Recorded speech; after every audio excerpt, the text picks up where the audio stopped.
అమెరికాతో వాణిజ్య ఒప్పందం, స్టాక్ మార్కెట్ జోష్పై వివేకం ఫైనాన్స్ ఎండీ అంతర్జాతీయ నిపుణులు వివేకే ప్రసాద్తో మా ప్రతినిధి రంగారావు అందించే జూమ్ ఇంటర్వ్యూ ఇప్పుడు చూద్దాం. ఎట్టకేలకు భారత్ అమెరికా మధ్య వాణిజ్య ఒప్పందం కుదిరింది. అమెరికా అధ్యక్షుడు డొనాల్డ్ ట్రంప్ తో భారత్ ప్రధాని మోదీ గత రాత్రి ఫోన్ లో సంభాషించి ఈ ఒప్పందాన్ని ఫైనల్ చేశారు. ఈ ఒప్పందంతో భారత్ స్టాక్ మార్కెట్ల ర్యాలీ కొనసాగుతుంది. అత్యధికంగా 2000 పాయింట్ల మేరకు స్టాక్ మార్కెట్ దూసుకెళ్తుంది.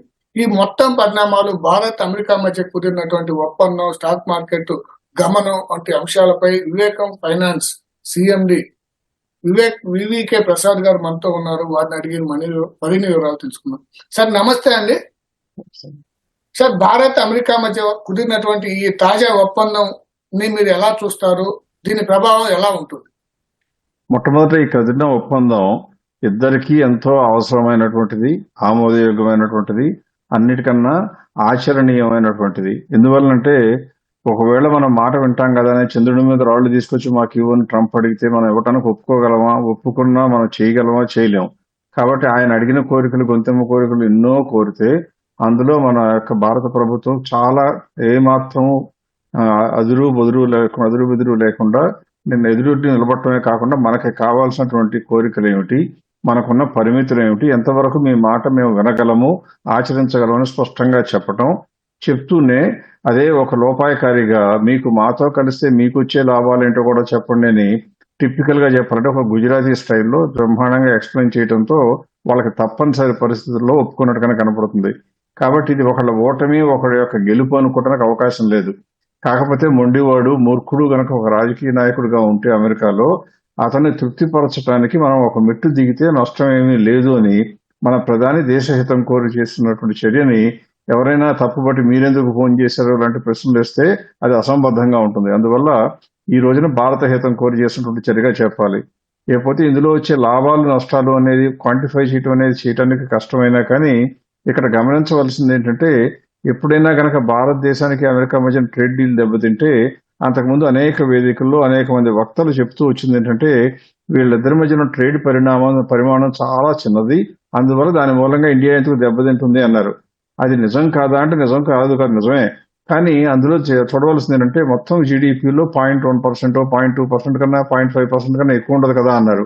కానీ ఎప్పుడు గమనించవలసింది ఏంటంటే వాళ్ళ దగ్గర నుంచి మనకు వచ్చినటువంటి మనం ఎక్స్పోర్ట్ చేసే దాని మూలంగా వచ్చేది ₹1,00,000 ఇన్కమ్ కనుక ఉంటే ఆ ₹1,00,000 పోతే మొత్తం మీద పోయింది ఎంత అండి? కూస్తే 1,00,000 కోట్లే కదా అని అనుకుంటారేమో. కానీ అది చూడవలసింది అంటే 1,00,000 కోట్లు కనుక మనకి ఆదాయం వస్తే ఆ 1,00,000 కోట్లలో దాదాపుగా 90,000 కోట్లు ఇక్కడ లోకల్ సప్లయర్కి వెళ్తుంది. ఆ సప్లయర్లు మళ్ళీ వాళ్ళ సప్లయర్లకు ఇంకొకటి 80,000, ఇంకొకటి 70,000 అట్లా చూసుకుంటూ వస్తే 1,00,000 కోట్లు ఆర్డర్ కనుక క్యాన్సిల్ అయిపోతే మనకి ఇండియా మీద పడే దెబ్బ దాదాపుగా 5,00,000 కోట్ల నుంచి 6,00,000 కోట్ల వరకు ఉంటుంది. రిపుల్ ఎఫెక్ట్ అంటాం. అలా ఎఫెక్ట్ దెబ్బతింటం మూలంగా చాలా మంది యొక్క జీవన వృత్తి కూడా దెబ్బతింటుంది. అందువల్ల మన ప్రభుత్వం కొద్దిగా వంగింది. కానీ ఇక్కడ ఏం చేశారు? క్లియర్ గా డైరీ ఫామ్ మీద మొక్కనేటువంటి పట్టుదలతో ఉండి దాన్ని మీకు ఓపెన్ చేయమని చెప్పడం, దాన్ని వాళ్ళు ఒప్పించడం. అంతకుముందు న్యూజిలాండ్, ఆస్ట్రేలియా, అలాగే నెదర్లాండ్స్ ఇవన్నీ కూడా చాలా ట్రై చేశాయి. ఇండియన్ మార్కెట్ లో డైరీ ఫామ్ కానీ డైరీ ప్రొడక్ట్స్ కనుక ఎక్స్పోజ్ చేస్తే మా అందరికీ బ్రహ్మాండంగా ఉంటుందని. కానీ మన ప్రభుత్వం చెప్పింది ఏంటంటే మన దేశంలో ఉన్న పాడి పరిశ్రమ మూలంగా కొన్ని వేల లక్షల కుటుంబాలు బ్రహ్మాండంగా జీవిస్తున్నాయి. అంటే కేవలం ఒకటో రెండో పశువులను పెట్టుకుని వాటి నుంచి వచ్చేటువంటి పాడి పరిశ్రమ నుంచి వచ్చేటువంటి ఉత్పత్తి ద్వారా వాళ్ళ జీవితం వెలబడుతున్నారు. అంటే ఎక్కడ కాంప్రమైజ్ కావాలో, ఎక్కడ కాంప్రమైజ్ కాకూడదో క్లియర్ గా తెలిసినటువంటి ప్రభుత్వం కనుకున్నట్లయితే మన ఇంట్రెస్ట్ అన్ని కూడా ప్రొటెక్ట్ చేయడానికి అవకాశం ఉంటుంది. అమెరికాకి ఇండియా అవసరం ఎక్కువ, ఇండియాకి అమెరికా అవసరం ఎక్కువ అంటే ప్రస్తుత పరిస్థితుల్లో అమెరికాకి ఇండియా అవసరం ఎక్కువ. ఎందువల్లంటే అమెరికా లేకపోయినా అమెరికాతో అంటకాగుతున్న నాటో దేశాలన్నీ కలిపి, యూరో దేశాలన్నీ కలిపి మనతో ఫ్రీ ట్రేడ్ అగ్రిమెంట్ చేయటం అంటే అర్థమేంటి? నువ్వు రాకపోయినా, నువ్వు లేకపోయినా, పెద్దన్నలాగా ఉన్నా ఉండకపోయినా మేము మాత్రం భారత్ను వదులుకోవడానికి సిద్ధంగా లేవని చెప్పడంతో వాళ్లలో కూడా కొద్దిగా అర్జెన్సీ వచ్చింది. ఇప్పుడు మనం ఒక పై చేయి చూపించాలనే ఆత్మ లేకుండా క్లియర్ గా మన ప్రధాని వాళ్ళకి ఫోన్ చేసి ఆయన ఈగోని కూడా సాటిస్ఫై చేయడంతో ట్రేడ్ డీల్ కుదిరింది. ఇక్కడ కొద్దిగా ఎక్కువ మందికి అర్థం కాదు ఏంటంటే 18% చేశానన్నారు అంటే 50% 18 అయిందా, 25% 18 అయిందా అని చాలా మందికి అనుమానాలు వస్తున్నాయి. ఇక్కడ గమనించవలసింది ఏంటంటే ప్రస్తుతానికి అయింది రెసిప్రోకల్ టారిఫ్ అనే పేరుతో వేసిన 25%ని 18% చేశారు. ఇంకొక 25%కి పేరు పెట్టింది వాళ్ళు రష్యా దగ్గర నుంచి ఆయిల్ కొంటున్నాం కాబట్టి టారిఫ్ వేసామన్నారు. ఇండియా ఇప్పుడు ట్రంప్ గారు ఆయన ఇష్టం వచ్చినట్టు చెప్పుకుంటూ ఉంటారు, ఈ రష్యా ఆయిల్ మొత్తం కొనటం ఆపేస్తుందని. అలా జరిగే అవకాశాలు ఇండియాలో ఉండవు. ఇండియా చెప్పిందల్లా మీ దగ్గర నుంచి కూడా ఆయిల్ కొంటాం, అంటే ఎవరైనా సరే మాకు తక్కువ ఇస్తే కొంటాం కాబట్టి మీ దగ్గర కూడా కొంటాం. ఒకవేళ మీరు కనుక బ్రహ్మాండంగా వెనిజువేలాలో ఉన్న ఆయిల్ ని ఎక్స్పోర్ట్ చేయడానికి వీలుగా ఎక్స్ట్రాక్ట్ చేసేటువంటి కెపాసిటీ అంతా మీరు బిల్డ్ చేస్తే ఆ ఆయిల్ ని కొనడానికి మాకు అభ్యంతరం లేదు, బికాజ్ అది స్వీట్ క్రూడ్ వస్తే మా రిఫైనరీస్ కి యాక్సెప్ట్ అవుతుందని. ఇక్కడ గమనించవలసింది ఏంటంటేనండి, ఇవాళ జరిగినటువంటి అగ్రిమెంట్, అంటే మొత్తం డీటెయిల్స్ అన్ని తర్వాత వస్తాయి, జరిగినటువంటి అగ్రిమెంట్ మూలంగా అనేక పరిశ్రమలు నష్టాలలో నుంచి బయటకు వస్తాయి. అంటే మొన్నటి వరకు భయపడిన నష్టాలన్నీ ఉండవు కాబట్టి బయటపడతాయి. అంటే దాని రిఫిల్ ఎఫెక్ట్ లో మొత్తం అన్ని కూడా సజావుగా జరిగిపోతాయి. అంతే తప్ప over night is to one colour లాగా ప్రపంచం యొక్క మొత్తం భారతదేశం యొక్క ఆర్థిక ముఖచిత్రం అంతా మారిపోబోతుందంటే కాదు, లేదు, అలాంటివి జరగవు. ఉన్నదల్లా అంతకు ముందున్న పూర్వస్థితికి రాకపోయినా పూర్వస్థితికి దగ్గరగా వచ్చే అవకాశం ఉంది. ఈ మధ్య కాలంలో అమెరికా చేసిన తంపరితనం మూలంగా మనం విదేశీ మార్కెట్ అనేక మార్కెట్లకి మనం ప్రయత్నించాం కాబట్టి అందులో సఫలీకృతమయ్యాం. అంటే అక్కడ చిన్న దెబ్బ, అంటే 18% టారిఫ్ ఇంకా ఉండటం మూలంగా జరిగిన దెబ్బ ఆల్రెడీ మిగతా కంట్రీ నుంచి పూడ్చుకోగలిగాం. అందువల్ల ఇండియాకి పూర్వస్థితి వస్తుంది తప్పితే ఉచ్చమైన స్థితి వస్తుందనడానికి ఈ అగ్రిమెంట్ మాత్రం కారణం కాదు. కాకపోతే సెంటిమెంట్ ఒకటి మంచిది. రెండోది, అమెరికాలో ఉన్న ఇన్వెస్టర్లు ఇండియాతోకి అమెరికాకి ట్రేడ్ డీల్ జరిగితే ఇండియాలో ఇన్వెస్ట్ చేయడానికి ఇంకా కొద్దిగా ముందుకు వస్తారు కాబట్టి, అంటే దేశాల మధ్యన పరస్పర ఏవగింపు కానీ విరుద్ధమైన భావాలు లేకపోతే వైరం ఉండదు కాబట్టి వాళ్ళందరూ ఇన్వెస్ట్ చేస్తారు. అంటే ఫారిన్ మనీ ఇండియాలోకి ఆల్రెడీ వస్తున్నది, ఇంకా ముబ్బడిగా రావడానికి అవకాశం ఉంది. కాబట్టి స్టాక్ మార్కెట్లు అందరికన్నా ముందు ఇటువంటి వాసనల్ని ముందు పసిగడతాయి. అందుకే విపరీతంగా పెరిగిపోయింది. అంతే తప్ప ఈ రోజునే రేపటి నుంచి మార్కెట్లో లాభాలు వస్తాయా లేదా కంపెనీలకు లాభాలు వస్తాయా అంటే అది అంతగా సమర్థించగలిగినటువంటి వాదన మాత్రం కాదు. కానీ ఈ ఒప్పందంతో మేక్ ఇన్ ఇండియా ఉత్పత్తులకు డిమాండ్ అధికంగా ఉంటుంది అంటున్నారు. ఇది ఏ మేరకు సాధ్యమవుతుంది? ప్రధానంగా ఏ ఉత్పత్తులకు డిమాండ్ ఉండే అవకాశం ఉంది సార్? అంటే మొట్టమొదట ఏ ఉత్పత్తులకు ఉంటుందంటే వాళ్ళ రోజున మనకి ఏ ఉత్పత్తులు అయితే అంతకుముందు దెబ్బతున్నాయి. ఆక్వా ఇండస్ట్రీ బాగా దెబ్బతిన్నది, టెక్స్టైల్ ఇండస్ట్రీ బాగా దెబ్బతిన్నది, ఎలక్ట్రిక్ ఎక్విప్మెంట్ లో ఏదైతే ఎక్స్పోర్ట్ చేయడానికి చేస్తున్నారో వాళ్ళు దెబ్బతిన్నారు.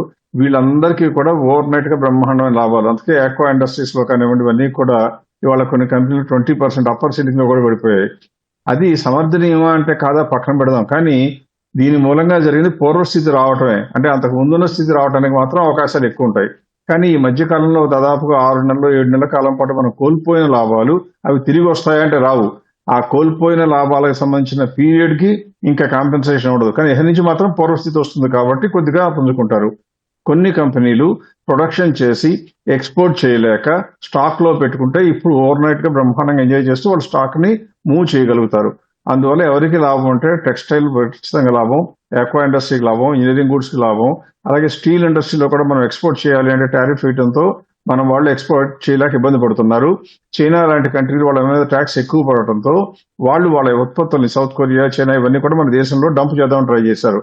ఇటువంటి సమతుల్యం కానటువంటి చర్యలన్నీ కూడా చెక్ చేయబడతాయి. అందువల్ల భారతదేశానికి రాబోయే రోజుల్లో ఓన్ ఇండస్ట్రీకి, ఇండియాలో డెవలప్ అయిన ఇండస్ట్రీకి ప్రొటెక్షన్ దొరుకుతుంది, ఎక్స్పోర్ట్ చేయడానికి అవకాశం దొరుకుతుంది. అన్నింటినీ మించి మనకి మేజర్ ఎక్స్పోర్ట్ ఏంటి? ఎక్స్పోర్ట్స్ లో సాఫ్ట్వేర్ లో. ఆ సాఫ్ట్వేర్ లో కొద్దిగా అనిశ్చితి ఉన్నంత వరకు, అంటే ఈ పని ఈ మనిషి రేపొద్దున్నే సర్వీసెస్ కూడా వేస్తారా అని, అది 1000లోనే మనం చాలాసార్లు అనుకోవడం జరిగింది. కారణం అమెరికాకి ఇండియాకి మధ్య ఉన్న ట్రేడ్ లో బహుశా మన ఇండియన్స్ ఎక్కువ మంది అనుకుంటా ఉండొచ్చు ఇది మనమే బ్రహ్మాండంగా ఎక్స్పోర్ట్ చేస్తున్నామని. కానీ దాని దాదాపు సమానంగా మనం అమెరికా నుంచి సర్వీసెస్ ఆల్రెడీ ఇంపోర్ట్ చేసుకుంటున్నాం ఇండైరెక్ట్ గా. అంటే అందువల్ల ఏమొస్తుంది, అందుకే అమెరికా ఎప్పుడు సర్వీసెస్ జోలికి వెళ్ళలేదు. ఇప్పుడు ఏం జరుగుతుందంటే కొద్దిగా ఫ్రీ అవుతారు కాబట్టి మ్యాన్ పవర్ మూవ్మెంట్ కూడా కొద్దిగా రెస్ట్రిక్షన్స్ తగ్గితే, అంటే ఇమిగ్రేషన్ అనేది పడిన వాళ్ళకి అమెరికాలో చేసే చర్యలు విదేశీయులు అంటే పర్మిషన్ లేని ఇమిగ్రెంట్స్ కి ఇబ్బంది పడుతుంది, కానీ ఇండియాకి ఇబ్బంది లేకుండా ఉంటే మన యొక్క కెపాసిటీ పెరుగుతుంది.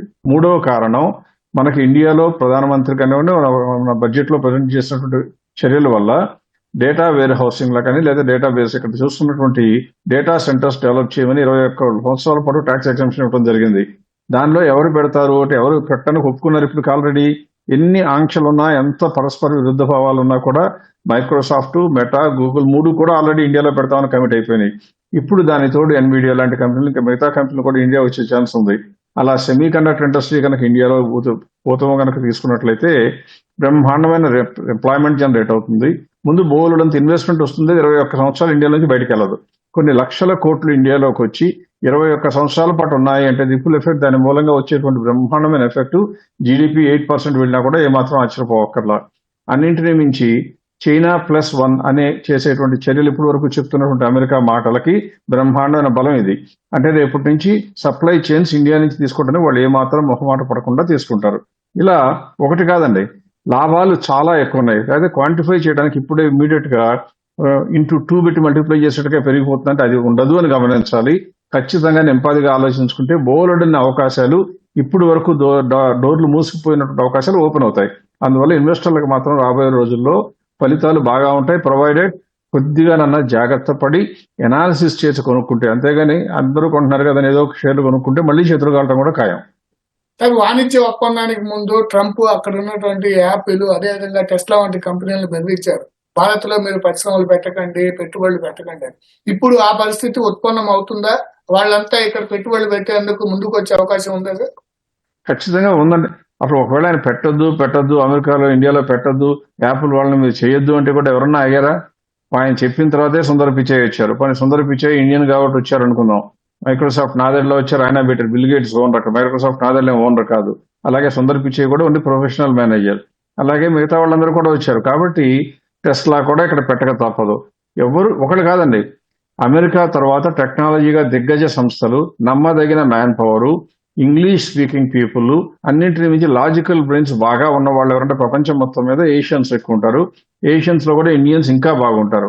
పైగా మనకున్న ఎడ్యుకేషన్ సిస్టంలో ఏంటంటే చాలా చౌకలో ఎడ్యుకేషన్ ఇవ్వటం, కొద్దిగా ఎంప్లాయబిలిటీ గురించి కొద్దిగా ఇబ్బంది ఉన్నా ప్రస్తుత కేంద్ర ప్రభుత్వం, రాష్ట్ర ప్రభుత్వాలన్నీ కూడా ఆ స్కిల్ డెవలప్మెంట్ మీద ఫోకస్ పెట్టి మన ఎంప్లాయీస్, మన కుర్రాళ్ళని లేదా మన చిన్న చిన్న ఆడపిల్లలైనా మగపిల్లలైనా వాళ్ళని ఎంప్లాయబుల్ గా తయారు చేయడానికి స్కిల్స్ ఇంపార్ట్ చేస్తున్నారు. అందువల్ల ఇండియాలో దొరికినంత మ్యాన్ పవర్ వేరే చోట దొరకదు. ఇండియాలో దొరికినంత చౌకగా సర్వీసులు ఇచ్చుకోవడానికి వీలవదు. India is trustworthy, democracy ఉంది కాబట్టి ఆ సిస్టమ్స్ ట్రంప్ గారి లాగా కోపం వస్తే పెరగడం, ఇష్టం వస్తే తగ్గడం లాంటివి ఉండవు. కాబట్టి ప్రిడిక్టబుల్ ఎన్విరాన్మెంట్ ఉంటుంది. కాబట్టి ఇండియాకు వచ్చేటువంటి అవకాశాలు చాలా ఎక్కువ. చైనాలోనేమో ఒక రకంగా నిరంకుశత్వం అనకపోయినా అంతా కూడా అదంతా అథారిటేరియన్. వాళ్ళు షీ జిన్పింగ్ ఏమొస్తే అదే చేయవలసి వస్తుంది.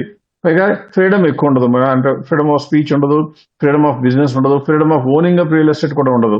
అవన్నీ ఇండియాలో లాభం. కాబట్టి ఇండియా గ్రోత్ ని ఇహ నుండి ఆపటం బహుశా ఎవరి వల్ల కాకపోవచ్చు. సార్, ఈ ట్రేడ్ డీల్ లో ప్రధానంగా మనం చూడాల్సింది ఆయిల్ కి సంబంధించి ఉంది సార్. భారత్ రష్యా నుంచి చమురు కొనుగోలు, అంటే భారత కంపెనీలు కొనుగోళ్లు కొంత తగ్గిస్తాయని ట్రంప్ చెప్పడం జరిగింది. అదేవిధంగా వెనిజులా ఆయిల్ ని మనం కొనుగోలు చేస్తాం. దీన్ని మీరు ఎలా విశ్లేషిస్తారు ఏంటి? అంటే ఎప్పుడు కూడా వెనిజులా అనేది ప్రపంచం మొత్తం మీద అత్యధిక రిజర్వ్స్ ఉన్న కంట్రీ.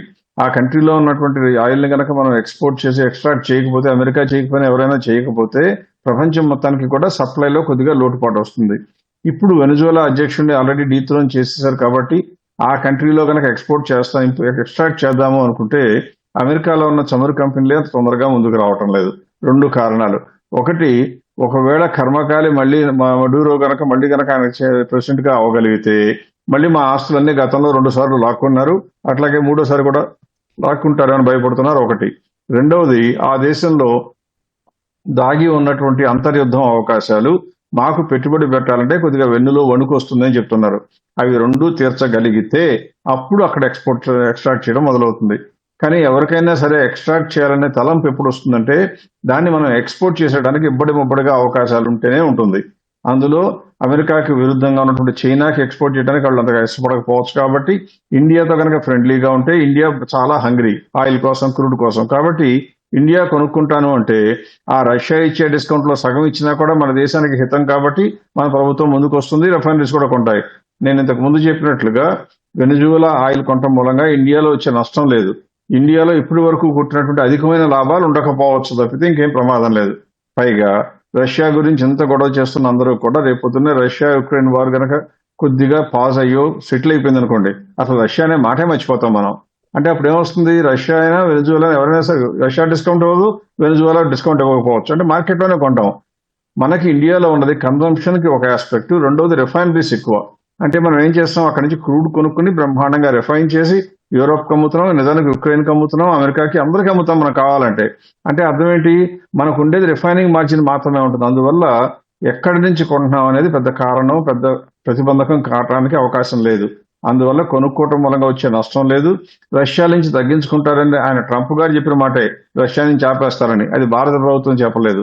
అమెరికా నుంచి కొంటాము, ఇంకా కొంటాము అంటే అర్థం రష్యా నుంచి కొంటాం ఆపేస్తామని ఆయన తీసుకున్న అర్థం. ఆయన చాలాసార్లు చెప్తాను ఉంటారు, ఇండియా పాకిస్తాన్ యుద్ధం కూడా నేనే ఆపానన్నా మన దేశం ఏముంది, నువ్వు ఆపలేదు అని చెప్పలా, కానీ నువ్వు ఆపావు అని మాత్రం ఒప్పుకోదు. అట్లా కొన్నిసార్లు ఏం చేయాలంటే అంతర్జాతీయంగా డిప్లొమసీలో వాళ్ళు తప్పు చెప్తుంటే, అబద్ధాలు చెప్తుంటే, వాళ్ళది అబద్ధాలని నిజమని మనం ఒప్పుకోకపోతే అది ఆటోమేటిక్గా డైరెక్ట్ గా అబద్ధం చెప్పినట్లే.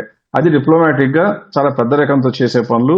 అందువల్ల ఆయన చెప్పినట్టుగా రష్యా నుంచి ఆగుతుందా అంటే ఆగడానికి అవకాశం ఇప్పట్లో ఉండదు. ఎప్పుడు ఆగుతుంది? వాళ్ళు డిస్కౌంట్ ఇవ్వను అంటే, రష్యా ఎంత స్నేహమైన కంట్రీ అయినా మనకి డిస్కౌంట్ ఇవ్వకపోతే కొనుక్కోవాల్సిన అగత్యం లేదు. బికాస్ కమర్షియల్ కన్సిడరేషన్స్ మూలంగా ఎవరు తక్కువకి ఇస్తే వాళ్ళ దగ్గరే కొనుక్కోవటం మన యొక్క అలవాటు. సార్, ఇప్పుడు ఈ పరిణామంతో స్టాక్ మార్కెట్లు చాలా వేగంగా పుంజుకున్నాయి. స్టాక్ మార్కెట్ అంతా కూడా 2000 పాయింట్ ఎగువన లాభాలు వచ్చాయన్నారు. ఈ సమయంలో మదుపరులు ఎలాంటి జాగ్రత్తలు తీసుకోవాలి? వేటిలో ఇన్వెస్ట్ చేయొచ్చు అంటారు? వీటిలో ఇన్వెస్ట్ చేయాలని చెప్పాలంటే ఇప్పుడు ఈ ఒక్క రోజు మూలంగా, ఈ చర్య మూలంగా కొనుక్కోవడానికి ఏంటని చూస్తే సెమీ కండక్టర్ ఇండస్ట్రీలో ఉన్న షేర్లని కొనుక్కోవాలి. అలాగే కొన్ని ఆక్వా ఇండస్ట్రీస్ కొనుక్కోవాలి. అన్నింటికన్నా ముందు టెక్స్టైల్ ఇండస్ట్రీలో చూడాలి. టెక్స్టైల్ ఇండస్ట్రీస్ లో 2 రకాల లాభాలు జరిగినాయి మనకి. ఒకటి, ఈ అంతర్జాతీయంగా ఉన్నటువంటి అమెరికాతో కుదిరిన అగ్రిమెంట్ మూలంగా 2 రకాల మాటలు చెప్పారు వాళ్ళు. ఒకటి, tariff barriers and non tariff barriers కూడా తీసేస్తా ఉన్నారు. ఈ నాన్ టారిఫ్ బ్యారియర్స్ అని చెప్తుంటే చాలా మంది ఇన్వెస్టర్లకి దాని మీద పూర్తిగా అవగాహన ఉండకపోవచ్చు. ఒకవేళ ఉన్నా కూడా సమగ్రంగా ఉండకపోవచ్చు. వాళ్ళకి తెలియాల్సింది ఏంటంటే, మన దేశం కనుక డెవలప్డ్ కంట్రీ అని తెలిస్తే అప్పుడు ఈ కంట్రీలన్నీ ఏం చేస్తాయంటే, మీకు ఆల్రెడీ బ్రహ్మాండమైన డెవలప్మెంట్ ఉంది కాబట్టి మీ దేశం నుండి వస్త్ర పరిశ్రమలో ఉత్పత్తుల్ని ఇంత క్వాంటిటీనే ఇంపోర్ట్ చేస్తాము. మేము పూర్ కంట్రీస్ కి హెల్ప్ చేయాలని చెప్తున్నాం కాబట్టి ఏ కంట్రీ అయితే డెవలప్మెంట్ తక్కువగా ఉన్నదో, ఉదాహరణకి బంగ్లాదేశ్ లాంటిది లీస్ట్ డెవలప్డ్ నేషన్ అనే స్టేటస్ ఇస్తారు వాళ్ళకి. ఆ చిన్న కంట్రీలో ఉంటే వాళ్ళ జీవన స్థితిగతులు మెరుగుపరచాలి అంటే, చిన్న చిన్న వ్యక్తులకు కూడా ఉండాలి అంటే ఆ కంట్రీ నుంచి ఎక్కువ క్వాంటిటీ ఎక్స్పోర్ట్ చేసుకోవడానికి పర్మిషన్ ఇస్తామని చెప్తారు. అంటే ఇండైరెక్ట్ గా చూడటానికి బాగానే ఉంటది, ప్రజాహితం కోరారు కదా అని. కానీ మనలాంటి దేశంలో కూడా పూర్ పీపుల్ చాలా మంది ఉంటారు. కానీ వాళ్ళకి ఎంప్లాయ్మెంట్ లేకపోయినా మీ దేశం మొత్తం మీద బాగానే ఉంది కాబట్టి వాళ్ళకి అవకాశాలు పుట్టించాల్సిన అవసరం మాకు లేదు అంటారు. ఇప్పుడు ఆ నాన్ టారిఫ్ బ్యారియర్స్ తీసేటువంటి కంట్రీ వైజ్ గా ఉండే క్వాంటిటేటివ్ లిమిట్స్ ని తీసి పక్కన పడేస్తారు. దానికి కారణం మన ఎఫ్టీఏ యూరోజోన్ తో కనుక్కున్న ఎఫ్టీఏలో వాళ్ళు అటువంటి బ్యారియర్ ని తీసేశారు. ఇప్పుడు వాళ్ళు తీసేస్తే మనం ప్రొడ్యూస్ చేసిన చౌకలో ప్రొడ్యూస్ చేసే క్లోతింగ్ అంతా కూడా యూరోప్ కి వెళ్తుంది కానీ అమెరికాకు వెళ్ళదు. అందువల్ల తప్పనిసరి పరిస్థితుల్లో వాళ్ళు కూడా నాన్ టారిఫ్ బ్యారియర్స్ తీసేస్తా ఉన్నారు. అలా మనకి వస్త్ర పరిశ్రమకు వచ్చే లాభాలు ఎక్కువ వస్తున్నాయి కదా అని అన్ని కొనుక్కుందామా, 100 కోట్లు 200 కోట్ల కంపెనీ కొంటామంటే ఇవాళ రేపు పెరగచ్చు ఆ పొంగు కోసం. కానీ ఆ తర్వాత మాత్రం ఎక్కువ రోజు నిలబడాలి అంటే మ్యానుఫ్యాక్చరింగ్ కెపాసిటీ బ్రహ్మాండంగా ఉండి, ఇలా టారిఫ్ల మూలంగా ప్రొడక్షన్ కెపాసిటీ తగ్గించుకోవాల్సిన అవసరం వచ్చింది కంపెనీలు. అలాగే బ్యాలెన్స్ షీట్ స్ట్రాంగ్ గా ఉండి, అప్పులు తక్కువగా ఉండి, ఇంట్రెస్ట్ తక్కువగా కట్టే కంపెనీలు, ఎక్స్పాన్షన్ కనుక ఆల్రెడీ అండర్టేక్ చేస్తుంటే ఎక్స్పాన్షన్ పూర్తి అవుతున్నటువంటి కంపెనీలు, వాటిలో కనుక కొనుక్కుంటే లాభాలు ఎక్కువ వస్తాయి. కానీ కొద్దిగా వెయిట్ చేయాలి, అటువంటి కంపెనీలు బాగా వస్తాయి. అలాగే ఆక్వా ఇండస్ట్రీస్ లో పబ్లిక్లీ లిస్టెడ్ మరీ ఎక్కువ లేవు, ఉన్న వాటిలో మాత్రం అన్నిటికీ కూడా అవకాశాలు పెరుగుతాయి. బికాస్ ఒక రకంగా ప్రపంచం మొత్తం మీద ఆక్వా ఎక్స్పోర్ట్స్ లో ఇండియాకు ఉన్న సాటి ఇంకెవరూ లేరు. పర్టికులర్ గా మనగా గర్వకారణం ఏంటంటే తెలుగు రాష్ట్రాలు అయినటువంటి ఆంధ్ర, తెలంగాణ నుంచి పెద్దగా లేకపోయినా ఆంధ్ర నుంచి మాత్రం విపరీతంగా మత్స్య పరిశ్రమకు సంబంధించిన ఉత్పత్తులు ఎప్పుడు ఎక్స్పోర్ట్ చేస్తుంటారు అమెరికాకి విపరీతంగా. వాళ్ళకి మాత్రం లాభం మామూలుగా బ్రహ్మాండంగా వస్తుంది. అంతకుముందు కన్నా ఎక్కువ కాదు, అంతకుముందు వచ్చినంత లాభం మళ్ళీ రావడానికి అవకాశం ఉంటుంది. సో అంతా కూడా కొద్దిగా స్థిరపడటానికి ఫ్యూచర్ గురించి ఆశగా చూడటానికి అవకాశాలు ఎక్కువ వస్తాయి. అందులో ఇన్వెస్టర్లకు అవకాశాలు గ్యారంటీగా వద్దన్నా కూడా మనకు ముందుకు వచ్చి నిలబడతా ఉంటాయి. దీని ప్రభావం రియాలిటీ పై ఎలా ఉంటుంది సార్? రియాలిటీ పైన కూడా బాగానే ఉంటుంది. ఇప్పుడు వరకు మనకి ఒక హైదరాబాద్ మార్కెట్, మనం హైదరాబాద్ లో ఉంటున్నాం కాబట్టి హైదరాబాద్ నే చూసి మొత్తం ప్రపంచం అంతా ఇదే అని చెప్పడం తప్పు.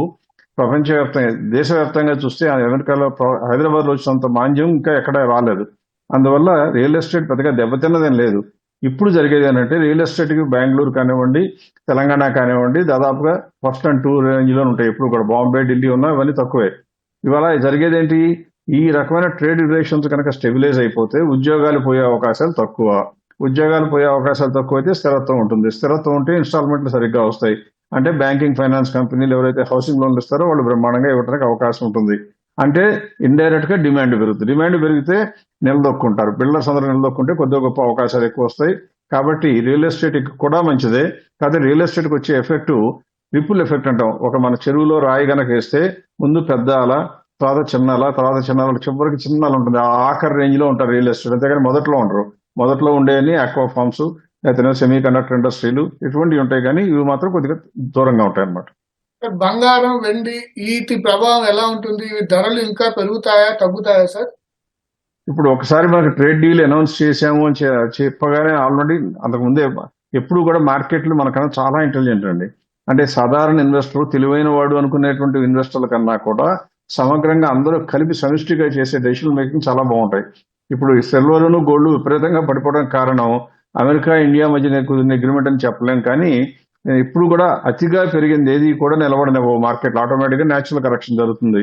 దాదాపుగా సిల్వర్ లో అయితే దాదాపుగా 40% పడిపోవటం, ఇందులో అయితే 17-18% దాకా పడిపోవడం. బంగారంలో కారణం ఏంటంటే ప్రపంచం మొత్తం మీద అంతకుముందు తీవ్రంగా ఉన్నటువంటి అనిశ్చితి కొద్దిగా తెరిపిన పడుతున్నట్లుగా అనిపిస్తుంది. ఒక దోవన పడి ఆ అనిశ్చితికి గనక అవకాశం లేదు అని తెలిసినా, అనిశ్చితికి ఉండే అవకాశం బాగా తగ్గిపోయిందని తెలిస్తే బంగారము, వెండి అంటుకోవటానికి సర్ప్లస్ మనీ ఇంట్రెస్ట్ చూపించదు. అవసరమైన వాళ్ళు కొనుక్కోవడానికి ఎట్లాగో తప్పదు. కానీ మిగతా వాళ్ళు మాత్రం కొనుక్కోవడానికి అవసరం ఉండదు. అంటే ఏం జరుగుతుంది? పెరగటానికి అవకాశం తగ్గుతుంది. అంతేగాని పడిపోవడానికి విపరీతంగా అవకాశం ఉంటుందంటే బాగా పెరిగి వచ్చింది కొద్దిగా తగ్గుతుంది. ఇది ఆల్రెడీ బ్రహ్మాండంగా తగ్గింది కాబట్టి ఇంకా తగ్గకపోవచ్చు.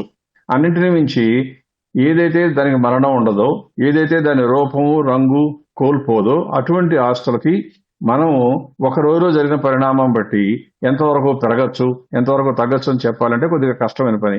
ఇండియాలో ఉన్నటువంటి వ్యామోహం బంగారం మీద, సిల్వర్ మీద విపరీతంగా ఒక అవధులు దాటి పెరిగింది కాబట్టి ఆ రేట్లు కూడా అవధులు దాటి పెరిగాయి. ఇప్పుడు కరెక్షన్ అయింది కాబట్టి కొద్దిగా మోజు తగ్గితే బహుశా ఇంకా పెరగడానికి అవకాశం ఎక్కువగా ఉండకపోవచ్చు. గత కొంతకాలంగా రూపాయి వాల్యూ బలహీన పడుతూ వస్తుంది భారీగా. ఇప్పుడు ఏమైనా బలపడుతుందంటారా? ఖచ్చితంగా బలపడుతుంది. ఎందుకంటే ఇండియాకి ఇబ్బంది వచ్చేది ఎందుకు అంటే ఇప్పుడు కూడా ఫారిన్ కరెన్సీలో కనుక చూసినట్లయితే మనం ఇంపోర్ట్ డిపెండెంట్ కంట్రీ కాబట్టి మనకి విదేశీ కరెన్సీ ఎప్పుడు ఉండాలి. విదేశీ కరెన్సీకి ధీటుగా నిలబడగలిగిన ఆస్తి ఏంటంటే బంగారం. మన భారతదేశ ప్రభుత్వం ముందు చూపుగా, రిజర్వ్ బ్యాంక్ కానివ్వండి ముందు చూపుతో ఆల్రెడీ బంగారం రిజర్వ్లను ఎక్కువ పెంచుకుని 800 టన్నుల కన్నా ఎక్కువ బంగారం రిజర్వ్ బ్యాంక్ దగ్గర ఉంది. ఒకవేళ కనుక ఇండియా సక్సీడ్ అయ్యి ఉంటే, గతంలో ఒకసారి ప్రయత్నం చేసి పెద్దగా సఫలీకృతం కానటువంటి గోల్డ్ మానిటైజేషన్ స్కీమ్, అంటే మీ దగ్గర నా దగ్గర మన ఇళ్లలో ఉన్నటువంటి గోల్డ్ ని మానిటైజ్ చేస్తామని చెప్పి ప్రభుత్వం తీసుకొస్తే పెద్ద రెస్పాన్స్ రాలేదు. కొద్దిగా వచ్చింది కానీ పెద్దగా రాలేదు. అది కనుక సక్సెస్ అయితే Indian currency will become super strong compare to dollar గానే ఇండియా ప్రపంచంలో ఏ కరెన్సీతో పోల్చినా. ఎందుకంటే మనం ప్రింట్ చేసే కరెన్సీకి సపోర్టింగ్ గా వెనకాల బ్యాంకుల దగ్గర గోల్డ్ రిజర్వ్స్ అన్నా ఉండాలి, ఫారిన్ ఎక్స్చేంజ్ అన్నా ఉండాలి. ఫారిన్ ఎక్స్చేంజ్ కొనాలంటే వాళ్ళ దేశాల యొక్క పరిస్థితుల మూలంగా మన మీద కూడా ఎఫెక్ట్ పడుతుంది. బంగారం మన దేశంలో విదేశీ పౌరుల దగ్గర ఉన్నదేమో ఎక్కువ, గవర్నమెంట్ దగ్గర ఉన్నది కూడా ఎక్కువే, కానీ దీంతో పోలిస్తే తక్కువ. ప్రజల దగ్గర ఉన్న ప్రభుత్వం ఉన్నటువంటి బంగారాన్ని కనుక మానిటైజ్ చేసే అవకాశం వచ్చి అందులో సఫలీకృతం అయితే నా లెక్క ప్రకారం ఇండియా ఈజీగా second or third most strong currency in the country అవుతుంది. ప్రస్తుతానికి ఇమ్మీడియట్ గా ఫ్యూచర్ అవకాశాలు, బికాజ్ ఆల్రెడీ ఒకసారి ట్రై చేసాం, పెద్దగా సక్సెస్ అవ్వలేదు. కాబట్టి కొన్ని రోజులు టైం ఇస్తే అది సక్సెస్ అయితే బాగుంటుంది. కానీ అదర్వైజ్ ఇండియా వాళ్ళకి వ్యామోహం తగ్గినంత కాలం బంగారం రేట్లు కొద్దిగా స్థిరంగానే ఉంటాయి. ఇది భారత్ అమెరికా మధ్య జరిగినటువంటి వాణిజ్య ఒప్పందం వల్ల కలిగే ప్రయోజనాలని వివేకం finance services CMD EVK Prasad గారు చెప్పారు. Rangarao, ETV news, Hyderabad.